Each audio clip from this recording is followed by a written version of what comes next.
Hey there, it's Tony Butler. Hey, today we're going to talk about, this idea of grit. I hear a lot about this in the news recently and, this idea of fortitude, and how do we become mentally tough? And there's a lot of work that's been done on this. Angela Duckworth, she wrote a book on this called Grit. And, you know, part of her modeling was on cadets at West Point. And obviously, for those who know me, I did go to West Point back in the 90s and, served more than a year in Iraq, spent a lot of time in danger zones all around the world. I know a little bit about grit. So one of the things we're going to talk about is, hey, how can you grow your grit? How does that apply to a business and for entrepreneurs?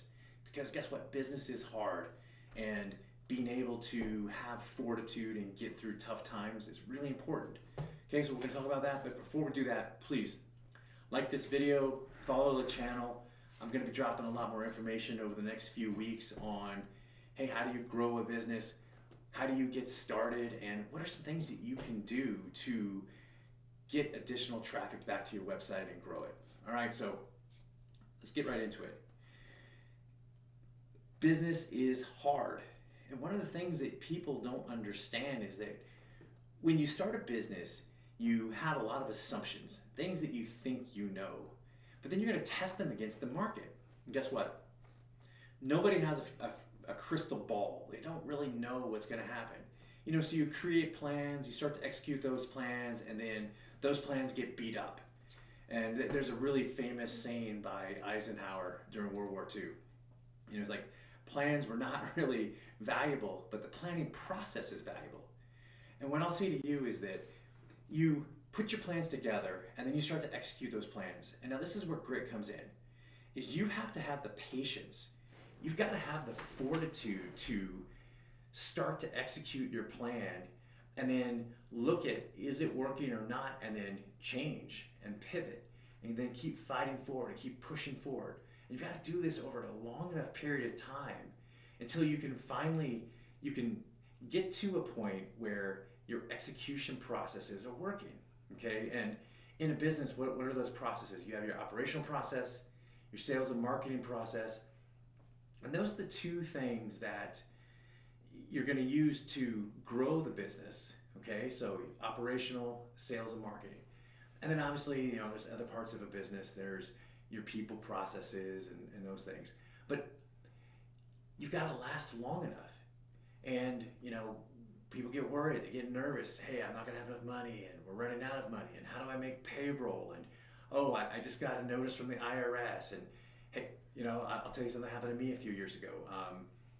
I got a message from my payroll company that our bank account was shut off. And I was like, how is that possible? I got tons of money in there. So I go and I look, and sure enough, Bank of America, with no explanation, just locked my account. And so I contacted them like, oh, it seems to be some sort of technical error. It took them a week. It took them a week to give us access to our money for no reason, none whatsoever, just a blip. They never did explain it. That's why I hate them to this day. But with that aside, is that I had to get through that turmoil. Okay, how do I get money in my payroll account so I can pay all my employees, I can pay my contractors, and we can pay our bills. And oh, and by the way, I've got at the exact same time, I'm dealing with stress from clients and stress from employees, and our payroll was a few hours late. I mean, it's just really tough. Well, guess what? That's one small issue. I've been in business for 7 years in this company, and there's been lots of things that gone wrong. I've had all kinds of plans and campaigns that failed. I tried to start up a new segment of our business, totally bombed. Marketing campaigns for ourselves that totally bomb, and I kind of know what I'm doing. All right, so what does that mean? It means that, well, you do what you think you know is right, and then you test it, and the world tells you what's wrong, and every day is a new day. But you can't get discouraged, and you just got to keep pushing forward and pushing forward.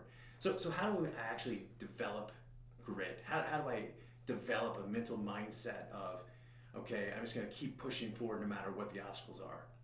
I say the first thing is it's this analogy of physical and mental, okay, and how they're linked together.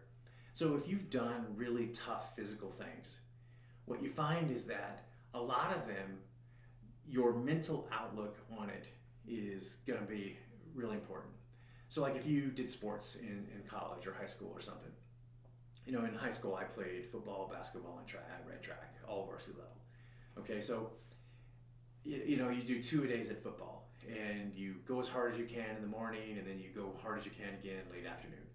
Okay, well, at the end of that second practice, most of the time people are just exhausted, and you get to this wall and you just got to break through it, and you realize is that it's all mental. I graduated from the U.S. Army Ranger School, and my graduation, I was the commander of troops at graduation, which means that I was the highest ranking person who graduated. I graduated as a captain, which is kind of unusual. I was the oldest guy there. Well, that graduation was built on a mountain of failure. Okay, I had gone to Ranger School before, failed out, I tore my shoulder, and then I'd gone to pre-Ranger and the 101st and got hurt again, and then I went back a third time, and then I got all the way to the end of the first phase and got failed out in the last like 15 minutes, just this horror story. But I stuck with it. I recycled all the way back to day one, went through the whole thing again, and finally I graduated. Okay? Do hard things. Do hard physical things, because the physical and the mental fortitude and grit that you develop there, all right, like of pushing your body hard, will roll over into a business. So if you've never worked out hard, then get a personal trainer, go to the gym, and try and work out as hard as you can. When you get to the last rep, think about David Goggins' idea that when your mind is telling you to stop, that's when you're at about 40%, you got 60% more. Now, I don't know the percentages, but I totally agree with David, is that most people have no idea how hard they really can push themselves physically. And it's way, way, way, way farther than you ever imagined. Okay? One time, I heard on Tuesday that there was a marathon and some of my friends were going to go and run it. And I had trained not at all. And I was like, you know what? I'm going to run that marathon. So on Tuesday, I decided I was going to run a marathon on Saturday. So no training. So Saturday I show up, bam, I go and I run a marathon. I ran it under 4 hours. And I was in pretty good shape. And before that, I had never ran more than 12 miles at a time. So we get to 12 miles in one step, and that's as far as I'd ever ran in one go. So that next 14 miles was really, really tough. And the last 3 miles was insane. And that last mile, I thought I was going to die, okay? But, I was really mentally tough at that time. And I made it under 4 hours, like 3 hours and 47 minutes. Not an awesome time, but for someone who had never ran a marathon before, who had never ran more than 12 miles, I thought it was a pretty good accomplishment. But here's the thing. Doing lots of hard physical things has rolled over into my business, where I've taken a lot of really tough times and just kind of roll them. You just think, all right, good. The Jocko Willing thing, good. It just make you stronger. So here's the thing. Do hard things. Go out and work out really hard. Sign up for a Tough Mudder. Go on a really hard bike. Go on a hard run. Go and lift weights as hard as you've ever had. Get to the end of what you think is physical exhaustion and try to do 50 more sets or 50 more repetitions. Just do it. And understand that will bleed over into fortitude. When you run into an obstacle in your business and you think you want to quit, think about what is next. What's the one thing that I can keep doing? And don't let the discouragement stop you. Because I think what happens is we get discouraged, we start feeling sorry for ourselves, and then we quit. And quitting becomes a habit. So don't quit unless you have a reason for quitting that's bigger than discouragement, okay? I'm a big fan for changing plans and quitting this strategy and now transforming to a winning strategy, or stopping a marketing campaign that's not working, that kind of thing.